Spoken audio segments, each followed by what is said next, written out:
My name is Serena Hayes, and I was 27 when I realized family isn't defined by blood, but by who chooses to betray you. The mansion smelled like fresh paint and entitlement. My father's grin stretched too wide, like a man who thought he owned not just walls, but hearts. "We're gifting the house to your sister," he said, voice syrupy, smiling at the crowd of relatives sipping champagne. "And you're not invited." I didn't flinch. Not yet. Instead, I looked over at my uncle, my father's brother, a man who rarely spoke up, the quiet shadow at every family gathering. "You want to tell them?" I whispered. "Or should I?"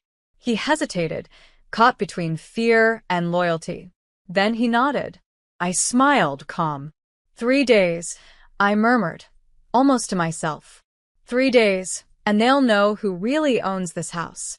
Because what they didn't realize was this. I had worked years to pay off the mortgage. Not with inheritance, not with a loan from them, but with my own blood, sweat, and patience. They thought that erased me, that their words could rewrite reality. They were about to find out the truth. And it wasn't going to be polite. 3 days later, the invitations arrived, glossy, gold-embossed, addressed to everyone but me. I held one in my hand anyway, smirking. My sister's name shimmered on the front, mine conspicuously absent. The house was buzzing when I arrived, balloons, laughter, the smell of expensive hors d'oeuvres. I didn't knock. I didn't announce myself. I simply walked through the front door. Guests froze. My father's face drained of color. "Serena, what are you doing here?" he stammered, already fumbling. "I thought you weren't invited." My sister squealed, clutching her champagne flute like it could shield her. I ignored them both and turned to the crowd. "Do you all see this?" I asked, voice calm, carrying across the grand hall. "This house? The one you think belongs to my sister?" Then I gestured behind me. The lawyer, my uncle, stepped forward, holding a stack of documents. "Actually," he said, clearing his throat, "ownership was transferred 3 days ago. Fully paid off. And it's under Serena Hayes' name." Mouths dropped. Phones dropped. The laughter stuttered and died. My father's hands shook. My sister's eyes widened. I smiled slowly, deliberately. "Looks like the party is mine." And just like that, the tables had turned. My father's face was pale, veins visible at his temples. "That's impossible," he said, voice cracking. I handled everything. I paid the bank." I stepped closer, calm, letting the weight of silence stretch. "You mean you tried," I corrected softly. "But you forgot one thing. I had the proof. Every payment. Every transfer. Every signed receipt." My sister's laughter had vanished, replaced with a flush of fear. "Serena, we can fix this," she stammered, her voice high and brittle. "No," I said, shaking my head. "There's nothing to fix. You should have learned respect before thinking you could erase me." Guests whispered, glancing at the documents my uncle held. Some were familiar faces, family friends, neighbors, who had watched me quietly handle my career, my finances, my life.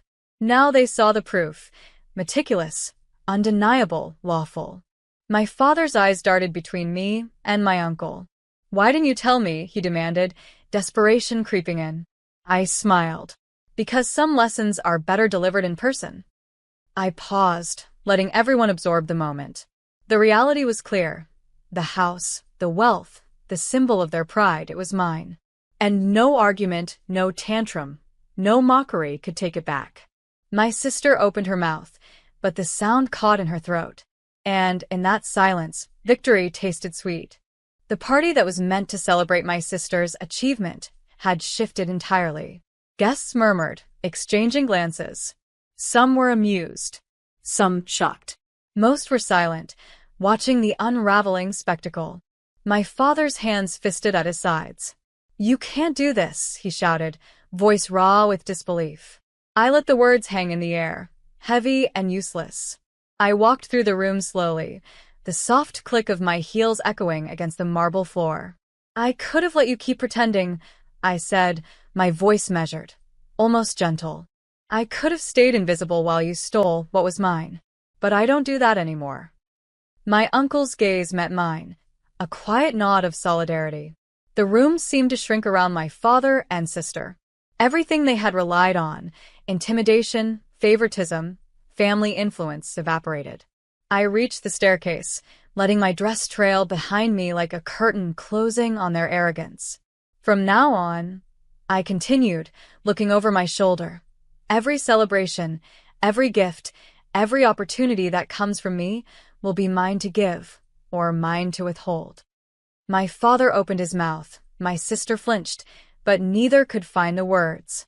And in that pause, the house, the very symbol of their power, finally reflected the truth. The rightful owner was standing at the top of the stairs, calm, victorious, untouchable. By the time the champagne had been poured again, I had already called my financial advisor. Every asset, every account tied to the house, was now fully under my name. Every legal loophole my father thought he could exploit was sealed, notarized, and documented.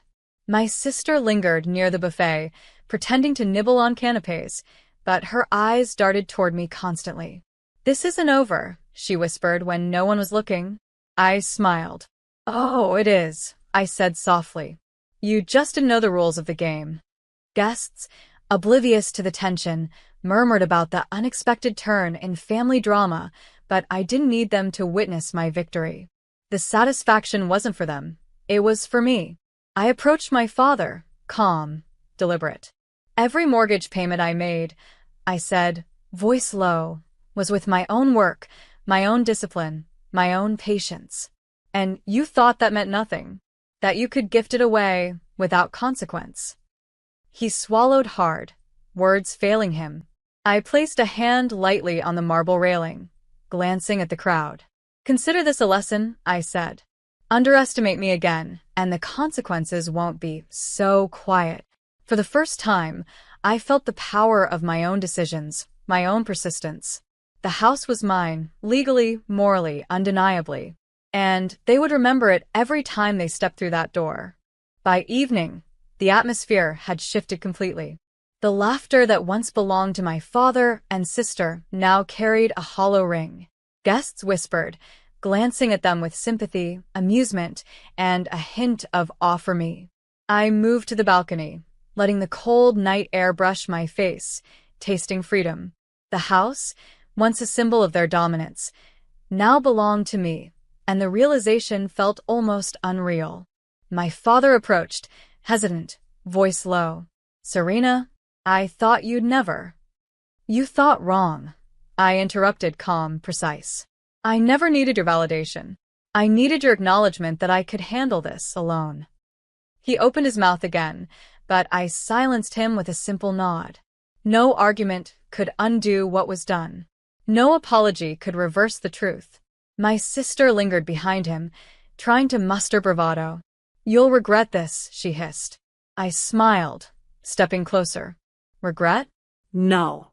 I'll just watch as you realize that underestimating me cost you everything." The wind whipped across the balcony, rattling the windows like applause. I breathed it in, steady, unshaken, untouchable. 3 days, a mortgage, and a little patience had rewritten our family story. And I stood at the center of it, calm, victorious, the rightful owner of everything I'd earned. The fallout didn't end at the party. It only matured. 2 mornings later, my phone vibrated before sunrise. A message from my uncle, the same man I'd looked at 3 days earlier and asked, "You want to tell them, or should I?"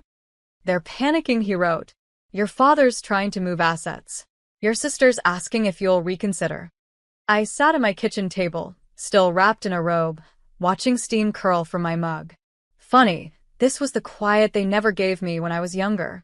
Now it belonged to me. By noon, my father showed up at the house. My house. He didn't knock. He never used to. But this time, he hesitated, hand hovering, unsure of his place in the world. When I opened the door, he looked smaller, older, cornered. "Let's talk," he said, forcing calm. "Families don't need lawyers." I leaned against the doorframe, unbothered. "Families don't steal either," I replied. Behind him, A realtor's car slowed, then stopped across the street. A sign was being unloaded. My father turned, confused. My sister stepped out of her car at the same time, eyes wide. That was when I finally understood. They still thought they were losing something small. They had no idea what was about to be taken next. The court documents finalized on a quiet Thursday. No drama. No shouting. Just signatures, stamps, and the dull sound of permanence. The house was never my sister's to begin with. The mortgage I paid carried protections my father never bothered to read. My uncle hadn't warned them out of kindness. He'd warned them because legally he had to. By the time the realtor's sign went up, the truth had already settled in. My sister lost the house before she ever moved in. The graduation photos stayed on her phone, useless now. My father lost something worse, authority. He called me that night, left a voicemail. "I still don't understand why you're doing this," he said. His voice cracked in a way I'd never heard growing up.